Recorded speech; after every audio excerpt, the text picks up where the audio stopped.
3 BAFTAs, a British Comedy Award, a People's Choice Award, and International Emmy. Jennifer Saunders is not only hilarious, she has the awards to prove it. After nearly 4 decades of performing amazingly funny comedy, Jennifer Saunders has written all about it in her brilliant book, Bonkers. Ladies and gentlemen, Jennifer Saunders.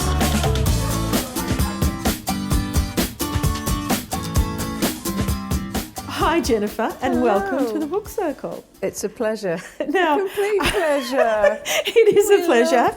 Now, just so people know, you didn't bring the puppies with you. No. No, they're my puppies. Yeah. That's John Brown, and this is George. And Say hello, John Brown. they don't often appear on the show. So why not? So They're you're privileged. so adorable. Well, I'm not quite sure whether people like them. Yeah, I think John Brown will be very happy to share this moment with you. You're here in Australia to talk about your book, Yep. Bonkers, and it really is bonkers. It's your memoir, isn't it? Yes, I mean, it's a collection of funny stories is what I wanted to write. And it is that. It is so funny, laugh out loud, but I guess it's going to be that, isn't it? Yeah, I sort of made the decision that I didn't want to write a miserable book or be too personal or tell everyone about my grandparents. Yeah. I just wanted to entertain. I really loved some of the childhood photos in the book, and some of the hairstyles were quite interesting. Yeah, I know. It It's was tragic, isn't it? You know, there weren't stylists and loads of makeup artists who, and everyone just did their own thing. And kids And were... we had hair mousse was invented. That's right. Hair mousse came in and we just were away. Yeah. Did you ever have Carmen rollers? Did you ever put heated absolutely. rollers in your hair? That was actually quite recently I was doing Carmen rollers. It's just, I don't know, my mother must have cut my fringe like on a slant or when she was drunk because Yeah, it was it just looked like a bit of a bowl cut, I was thought. weird, yeah. Yeah. So happy wasn't kind. childhood. Really happy childhood. Yeah. No, I had a lovely childhood. Travelling all over the place because my dad was in the Air Force. And so we moved every 2 or 3 years. Yeah. And see, that can be quite traumatic for some.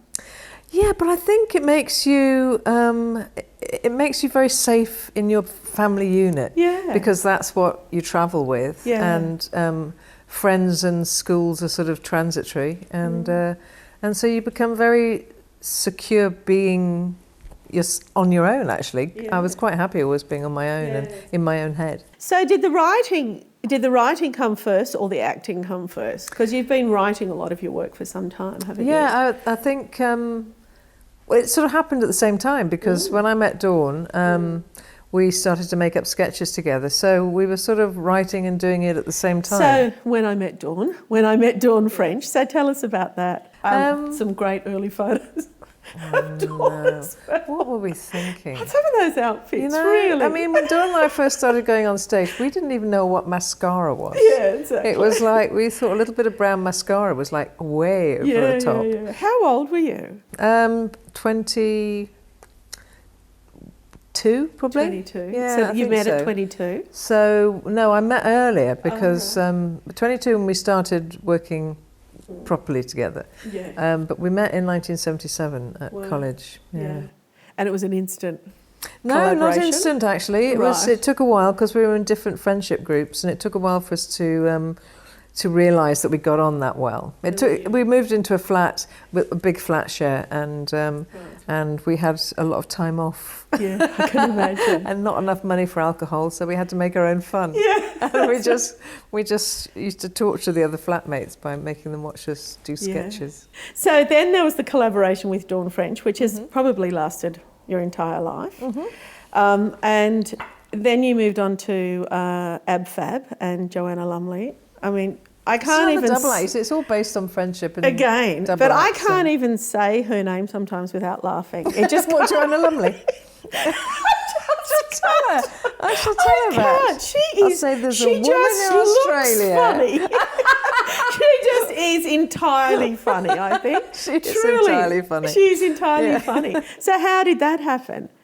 That happened sort of by accident because the original character that I wrote, Patsy, wasn't that character at all. It was a much more hard-nosed journalist. Yeah. But the actress who I was going to get for that couldn't do it. So my husband said, what about Joanna Lumley? And the reason he said it was because, A, obviously he'd had a crush on her since. Oh, isn't she beautiful? And I mean, as most men do. Yeah. You know, and also we'd seen her be very funny, and so we asked. You know, I said to the producer, "Well, what about Joanna Lumley? And Let's did you have know a her? look."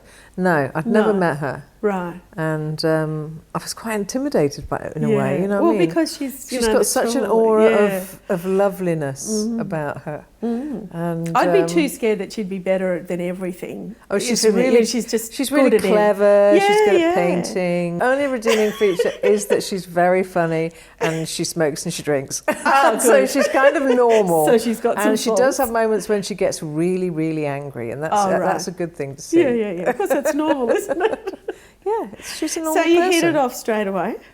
Yeah, I mean, we sort of hit it off over a bit of time. Yeah. Because that was, how many episodes of Ab Fab did you do? It's quite a lot. I have no idea. I know. Do you? I wrote it down. Well, I looked it up because I just thought 39 eps. 39 eps. Yeah. 5 seasons and 39 Yes, it was 39, John Brown. Don't look at me like that. He's like, he knew that. Are you sure? It was the full 39?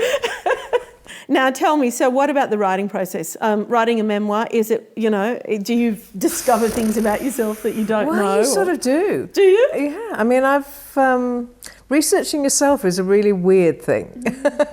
And luckily my mother had kept all school reports and stuff. And I'd kept every fax I'd virtually ever sent or received, and every card, every letter. So there was quite a lot of information I learnt about myself. Yeah. I had this kind of idea that when I was a child at school, that I was quite sullen. I had this sort of almost romanticised image of myself as rather sullen and apathetic. And turns out I was quite jolly. Yeah. What a surprise. I'm quite good at things. What a surprise. Yeah, and I thought, oh gosh. And in one of them, when I think I was about 8, it said she has a well-developed sense of humour. Oh! And I thought, how go back to that extraordinary. teacher's comment and say, you discovered me. You discovered me. That's right. So, I mean, I think it would be a mammoth task to sit there and undertake writing a memoir. And is it that you decided one day that it was the time? What kind of led you to do it? Because you're still very young. It was the money. It was the money. It was. I'll tell you what, it was because everyone's talked about it when Dawn had done her book, and I thought, it was quite clever, her book, the way it was written and everything. And you have to find that sort of way into it. And then another friend of mine, Claire Balding, wrote a book. Right. And it was a really funny book. And I went to the launch, her book launch, and I thought, well, this is quite nice, isn't it? Yeah, it's easy, I can do this. And you have a party. Yeah. And her editor, Joel, who's my editor, approached me then and persuaded me after a few wines. Yeah, that it was a good idea. And did you start writing, or did you research for quite a long time? And then I researched for far too long. Yeah, procrastinated for far too long. Thought about it, tried to start it, couldn't. Yeah. And eventually, it just out of panic, I just started writing all the funny things I could think of, and I thought, well, that's the way to do it. Write it like I write comedy shows, which is like each chapter's like a half hour. I found that sort of easier then. Yeah. Well, you've done a magnificent job with it. I've got to say, it's very, very funny. Oh, that's very kind. I think, though, we're going to need a part 2. I mean, it was a bit early. Part 2. It's a bit early for me. You've still got a whole career ahead of you. Oh, there's a few stories I didn't put in. Yeah. That I can't believe. I think I just forgot. Yeah. But it's an extraordinary life, and I can't thank you enough for coming in to chat with us today. It's a pleasure. Thanks so much. Come on, John Brown. Recording. Hello, I'm Jennifer Saunders. Are you looking for a good book to read? Because you'll find lots of great suggestions on the Book Circle. And now can you do it again instead of saying... Squeezing blood out of them.